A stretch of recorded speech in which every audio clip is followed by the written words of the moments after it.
Welcome to a new video by Unknown Pass. In today's video, I will be discussing the Battle of Thermopylae in 1480, or well known as the Battle of 300.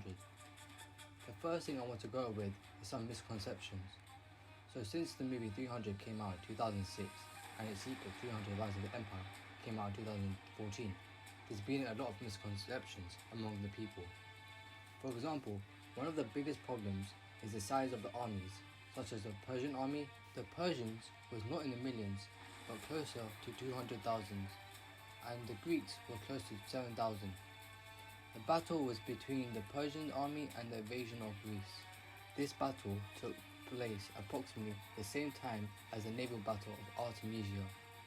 Another misconception is the age of King Leonidas. As it stated, he was in his mid-40s, but this is wrong.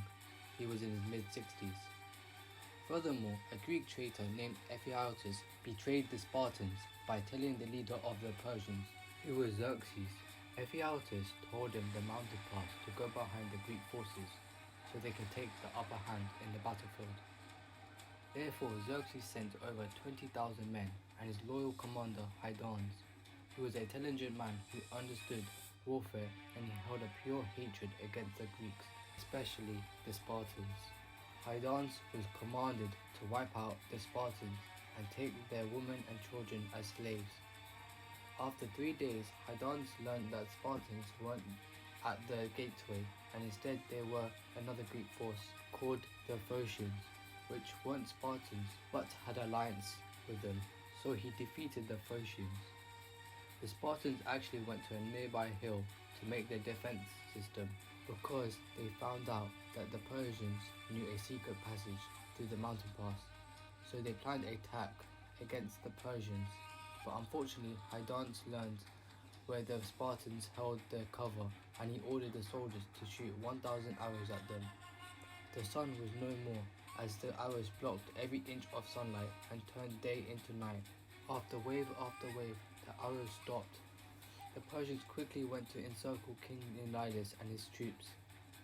So King Leonidas retreated to recover and demanded a council of war. However, when he called the council of war, some of the Greek soldiers left with the order of King Leonidas, as they couldn't defeat the Persians with a handful of soldiers, as he needed to gather all of the Greek forces and forces that were overseas. So therefore, King Leonidas stayed with 300 Spartans, 700 Thebans and 400 Thespians. King Leonidas knew that he would be outflanked by the Persians, and so that's why he sent his men back so they can fight another day. After the Battle of Thermopylae, Xerxes beheaded King Leonidas as a symbol for anyone who stands in his way. This action was uncommon for the Persians because normally the Persians treat brave leaders with respect and be given an honorable death. Greeks did regain King Leonidas' bones and his troops and held a proper burial with honor. Thank you so much for listening. I hope you enjoyed, and please subscribe. Welcome to a new video.